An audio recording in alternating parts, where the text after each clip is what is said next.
जय भीम, जय मूल निवासी। मैं शैला, MNT न्यूज नेटवर्क में आप सभी का स्वागत है।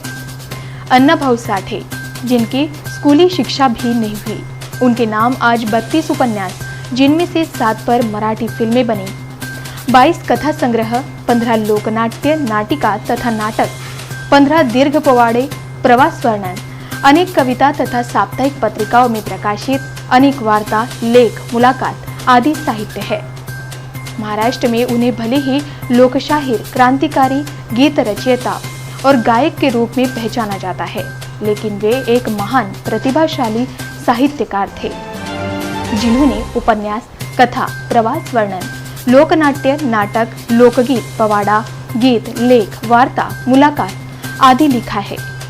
यह सब किसी एक शाहिर या लेखक के बस की बात नहीं है, बल्कि एक समर्पित कार्यकर्ता, आंदोलक, जिसने साहित्य और कला का आंदोलन के लिए महत्व समझा है, वही यह सब कुछ कर सकता है।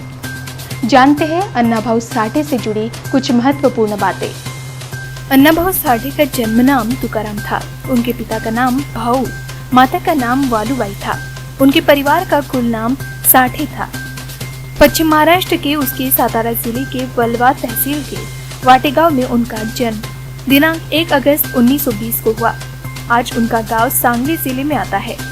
पश्चिम महाराष्ट्र में घर के बड़े व्यक्ति को अन्ना कहकर संबोधित करने की रीत है, इसलिए तुकाराम भाऊ साठे को घर में प्यार और आदर से अन्ना इस नाम से पुकारा जाता था। आगे वही उनका नाम प्रसिद्ध हुआ, अन्ना भाऊ साठे। देश की ब्राह्मणवादी व्यवस्था के तहत उनका जन्म महाराष्ट्र की अछूत मातंग जाति में हुआ। अंग्रेजों की क्रिमिनल ट्राइब एक्ट के अंतर्गत देश की सैकड़ों जातियों की तरह इस सूची में मांग अथवा मातंग भी सम्मिलित की गई थी। इस वजह से इलाके में अगर कोई गुनाह होता है तो ऐसे सूचीबद्ध जातियों के घरों पर पुलिस छापेमारी करती थी। बेवजह पुलिस की छापेमारी, गिरफ्तारी, ज्यादती से पूरा समुदाय परेशान रहता था। खेती से जुड़ी यह जाति खेती करने लायक जमीन न होने के कारण डोरी या रस्सी बनाना, झाड़ू बनाना, तोरण तैयार करना और लगाना, शुभ या उत्सव के समय हल्की बजाना जैसे काम किए जाते थे।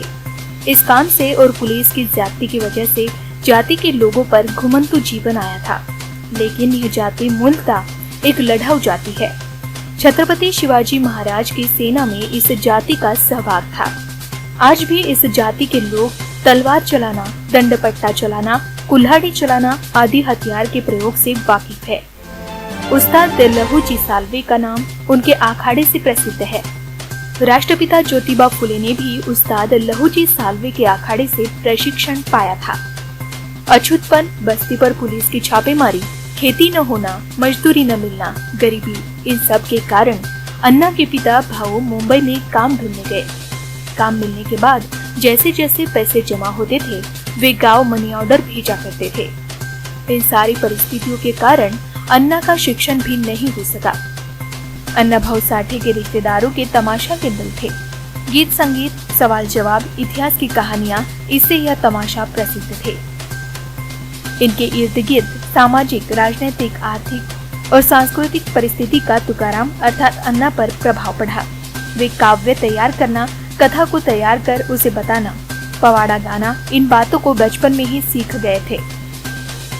वे गीत संगीत के वाद्य, हारमोनियम, सारंगी, बुलबुल तरंग, तबला, ढोलकी जैसे वाद्य बजाते थे। साथ ही ऊंचे स्वर में गाते भी थे। इसके अलावा उन्हें तलवार, बीटा, दांड पट्टा, कुल्हाड़ी जैसे शस्त्र चलाना और उसके करतब करना भी आता था। इन तमाशा कार्यक्रमों का उपयोग उस वक्त के क्रांतिकारी कार्यकर्ता जागृति भाषण देने के लिए करते थे। ऐसे ही एक जत्रा में आयोजित तमाशा कार्यक्रम में महाराष्ट्र की प्रसिद्ध क्रांतिकारी क्रांति सिंह नाना पाटिल का भाषण हुआ था। उस भाषण का गहरा प्रभाव बाल तुकाराम अर्थात अन्ना पर हुआ। इस भाषण के बाद पुलिस क्रांति सिंह नाना पाटिल को पकड़ने आई थी, लेकिन वे पुलिस के हाथ नहीं लगे। ऐसे प्रतिभा के धनी अन्ना भाऊ साठे की माता वालुबाई बच्चों को लेकर अपने पति भाऊ साठे के साथ जीवन बसर करने मुंबई चल पड़ी। वाटेगांव से मुंबई तक का सैकड़ों किलोमीटर का प्रवास उन्होंने पैदल ही शुरू किया। पुणे शहर तक उनका प्रवेश बड़ा ही कठिन, डरावना और समस्याओं से भरा था। जो भी काम मिले करना और खाने का सामान जुटाकर आगे बढ़ना, यह तरीका था। पुणे आने के बाद अन्ना ने कूली का काम किया। वहीं उनको रेल में कोयला भरने का काम मिला। इस काम को करते हुए कुछ पैसे जुटाकर कॉन्ट्रैक्टर को बिना बताए वे मुंबई के लिए ट्रेन से निकल पड़े। मुंबई में पिता के साथ वे भाईखला के चांददेवी की चौल में एक जीने के नीचे बने कमरे में रहने लगे। मुंबई में अन्नाभाऊ साठे ने कई काम किए। घूम घूम कर मोहल्ले में कपड़े बेचना, होटल में वेटर, कुली, बूट पॉलिश, खान मजदूर, मिल मजदूर, पाइप फिटर, सिनेमा घरों में डोर कीपर, झाड़ू बनाना आदि काम किए। जब मुंबई में आए तब अन्नाभाऊ साठे 14-15 की उम्र के थे।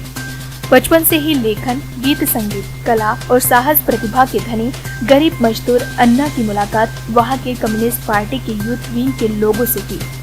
उनकी प्रतिभा और परिस्थिति पर उनके विचारों से यूथ विंग के लोगों ने उन्हें पार्टी के कार्य में जुटाया तथा कला पथक के कार्यों में भी जोड़ा। मुंबई भले ही उस वक्त भी महत्वपूर्ण आर्थिक राजनीतिक शहर था, लेकिन यहाँ भी बेरोजगारी, भूखमरी, शोषण, जातीय एवं धार्मिक दंगे, मिलों की हड़ताल, कामबंद आंदोलन, गुनहगारी आदि के कारण यहाँ के बहुसंख्य नागरिकों का जीवन अस्थिर था और समस्या और दुखों से भरा पड़ा था। इस परिस्थिति से परेशान अन्नाभाऊ साठे के परिवार को वापस अपने गांव लौटना पड़ा। गांव में वापस आने के बाद अन्नाभाऊ साठे की तबीयत ठीक नहीं रहती थी, इसलिए वे किसानी या मजदूरी का काम नहीं कर पाते थे। उनके रिश्तेदारों के तमाशा दल के लिए वे काव्य लिखना, लोकनाट्य लिखना, पवाड़ा गाना आदि काम करने लगे। यहाँ पर भी वे कम्युनिस्ट पार्टी के कार्यकर्ताओं से जुड़े रहे। यहाँ वे लाल बावटा कला पथक अर्थात लाल निशान कला दल के नाम से शाहिर अमर शेख और द ना गवानकर के साथ जागृति कार्य में जुटे रहे। इस कार्य में जुटे रहने के कारण इन दिनों उनके परिवार के साथ ज्यादा संवाद नहीं रहा। परिवार ने भी उन पर निर्भर रहना छोड़ दिया था। कम्युनिस्ट पार्टी के इस कला पथक के कार्य के लिए वे पुणे आए। वहां उनका परिचय कम्युनिस्ट पार्टी की महिला कार्यकर्ता से हुआ। वह अपने पति से विभक्त रहती थी। 2 लड़कियों की इस माता जयवंता बाई के साथ अन्नाभाऊ साठे ने मुंबई में मैरिज एक्ट के तहत कानूनी तरीके से विवाह किया। फिर से मुंबई आए अन्नाभाऊ ने साहित्य लिखा। कम्युनिस्ट कार्यकर्ता होने के नाते 1961 में उन्हें इंडो सोवियत कल्चर सोसाइटी के माध्यम से रशिया जाने का मौका मिला। भारत से जो प्रतिनिधि मंडल रशिया गया था, उनमें हैदराबाद के डॉक्टर शाह, मैसूर के डॉक्टर दयालु, लखनऊ के कांग्रेस विधायक पुष्कराज, कोलकाता के एडवोकेट चैटर्जी और चेन्नई के पियानो वादक जॉन थे। शुरू में यह लोग कम आके जाते थे, इसलिए उनसे अलग रहते थे, लेकिन जैसे उन्हें पता चला कि यह साधारण सा दिखने वाला व्यक्ति बड़ा साहित्यकार है, तो वे मन ही मन में लज्जित हुए। अन्नाभाऊ साठे ने अपने जीवन काल में करीब 32 उपन्यास लिखे, जिनमें साहस, वीरता, महिलाओं की समस्याएं, प्रेम और ग्रामीण जीवन तथा सामाजिक समस्याओं का चित्रण है। फकीरा यह उनका सुप्रसिद्ध उपन्यास उनके मामा फकीरा राणोजी मांग के जीवन पर आधारित है। उनके उपन्यासों में मंगला, वारणेचा वाघ, मास्तर, अग्निदिव्या, चित्रा, वैजयंता, चंदन, चिखलातले कमळ, अलगुज, रानगंगा, माकडीचा माल, वैर आदि प्रसिद्ध है। उनके उपन्यासों पर आधारित 7 मराठी फिल्में बनी और वो चली भी। अलावा अन्नाभाऊ साठे ने अनेक लघु कथाएं लिखी। उनकी लघु कथाओं के करीब 22 लघु कथा संग्रह प्रकाशित हुए, जिनमें सामाजिक, ऐतिहासिक, राजनैतिक, अंधश्रद्धा विरोधी, पारिवारिक आदि विषय है। लघु कथा के साथ ही उन्होंने कई लोकनाट्य, नाटक और नाटिकाएं आदि साहित्य लिखा है। उन्होंने कुल 15 लोकनाट्य लिखे हैं, जिनमें से 14 उपलब्ध है। अकलीची गोष्ट, माझी मुंबई यह लोकनाट्य विशेष चर्चित है। देशभक्त घोटाळे, बेकायदेशीर, सेठजीचे इलेक्शन, लोकमंत्र्यांचा दौरा आदि नाटक प्रसिद्ध है। काव्य प्रकार में उन्होंने पोवाड़ा, लावनी, पद, गीत, गन, छक्कड़ प्रकार लिखे हैं। उनके पवाड़ों में स्टालिनग्राडचा पवाड़ा, बर्लिनचा पवाड़ा, पंजाब दिल्लीचा दंगा, तेलंगणाचा संग्राम, महाराष्ट्राची परंपरा, अमळनेरचे अमर हुतात्मे, मुंबईचा गिरणी कामगार, काळ्या बाजाराचा पोवाड़ा चर्चित है। उनके गीतों में माझी मैना गावावर राहिली, जग बदल घालून घाव, शिवारी चला आदि प्रेरणा देती है। उन्होंने कम्युनिस्ट पार्टी के लोकयुद्ध, लोक साहित्य और युगांतर इन साहित्यिक पत्रिकाओं के लिए वार्ताहर के रूप में काम किया। इन पत्रिकाओं में उन्होंने लेख लिखे तथा विभिन्न विषयों पर स्तंभ लेखन किया। इन पत्रिकाओं के लिए वे आम लोगों, मजदूरों के साक्षात्कार लेते थे। उनके साहित्य का अनुवाद भारत के 14 भाषाओं के साथ साथ विदेश के चेक, पोलिश, जर्मन, फ्रेंच, स्लोवाक और रशिया भाषाओं में भी हुआ है। साहित्य और कला के इस महान प्रतिभाशाली नेता पर उनकी मृत्यु के बाद कई विद्यार्थियों ने पीएचडी की है। आंदोलन में उनका नाम अमिट है। कला साहित्य के साथ कम्युनिस्ट आंदोलन से जुड़े इस नेता का अंतिम काल बड़ा ही दुखद रहा। इतना सारा साहित्य प्रकाशित होने के बावजूद भी अंतिम दिनों में वे गरीबी से जकड़े हुए थे। बीमारी, गरीबी के कारण परेशान रहने के कारण वे मद्यपान के अधीन हुए। इस बीच उन्हें उनकी दूसरी पत्नी ने उनका साथ छोड़कर अपनी बेटी के पास चली गई थी। ऐसी ही असहाय परिस्थिति में बीमारी में ही उनका 18 जुलाई 1969 को दुखद निधन हुआ था। कम्युनिस्ट आंदोलन में भले ही उनको कॉमरेड के नाम से जाना जाता है, लेकिन फुले अम्बेडकरी आंदोलन में उनके नाम और कार्य कर्तृत्वों को अभिमान के साथ गौरवान्वित किया जाता है। भले ही उनका साहित्य भारतीय भाषाओं में अनुवादित हुआ हो, लेकिन वामसेव संगठन ने उनका नाम और कार्य देश भर में जन जन तक फैलाया है। फुले अम्बेडकरी आंदोलन से जुड़े उनके भावनिक नाते से ही उन्होंने बाबा साहब डॉक्टर अम्बेडकर के महापरिनिर्वाण पर जग बदलूनी घालूनी घाव यह आदरांजलि और प्रेरणादायी काव्य लिखा। मातंग जाति में अन्नाभाऊ साठे का नाम एक अस्मिता के रूप में लिया जाता है, लेकिन केवल अस्मिता के रूप में ही यह नाम लेना काफी नहीं है।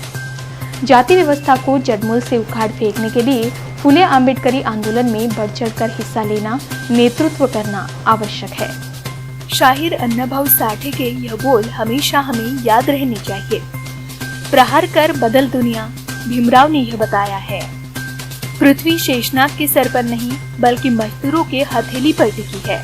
यह आजादी झूठी है, देश की जनता भूखी है। मूल निवासी बहुजनों से जुड़ी अन्य खबरों के लिए हमारे YouTube channel MNT news network को लाइक, शेयर, सब्सक्राइब और कमेंट जरूर करें। जय भीम, जय मूल निवासी।